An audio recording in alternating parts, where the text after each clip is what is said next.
Hello friends, welcome to Vidyakulam online classes. I am Ajay Singh Tomar. तो देखिए 400 का 40% या इसका इतने प्रतिशत निकालिए तो क्या होता है और इसका उपयोग कहाँ होता है, किस टाइप के क्वेश्चंस में हम इसका यूज करते हैं। तो आप आज की वीडियो में आप इस चीज़ को बड़े आसानी से समझ पाएंगे।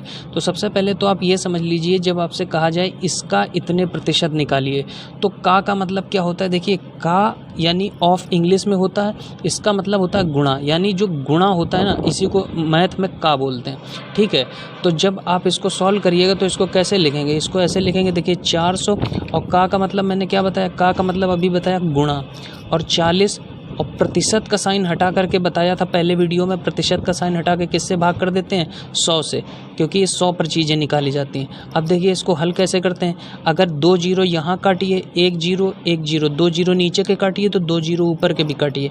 अब गुणा कर दीजिए, 4 चौको कितना हुआ 16, तो कितना आ गया 160। तो ऐसे हम किसी का भी कितने भी प्रतिशत निकाल सकते हैं। इसकी ज़रूरत कहाँ पड़ती है, देखिए इसकी ज़रूरत ये समझ लीजिए पूरी अर्थमेटिक यानी पूरी अंक गणित में इसकी आवश्यकता होती है। जैसे आपसे क्वेश्चन मान लीजिए ऐसे पूछ लेता है, ये लाभ और हानि के प्रश्नों में इसका प्रयोग कहाँ होता है। जैसे कह देता है कि एक दुकानदार 500 रुपये की एक वस्तु पर 20% का लाभ लेकर बेचता है, तो कितना लाभ लिया, 20% का लाभ।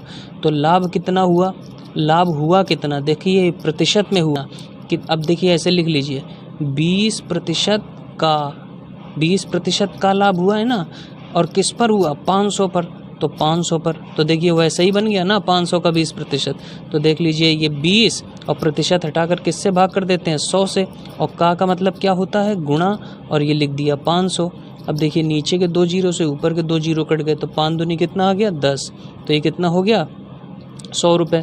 तो 100 रुपये का आपको क्या हुआ है, लाभ। यानी अगर आपने चीज़ 500 रुपया की खरीदी है और आप चाह रहे हो कि 100 रुपया हम कमा लें, यानी 100 रुपये का आपको प्रॉफिट हो जाए, तो आप कितने की बेचोगे, तो आप 100 बढ़ा करके कितने की बेचोगे, 600 की। तो यही पूछ रहा है कि वस्तु का बिक्री मूल्य यानी बेचने वाला मूल्य क्या होगा, तो वो क्या होगा 600 रुपये।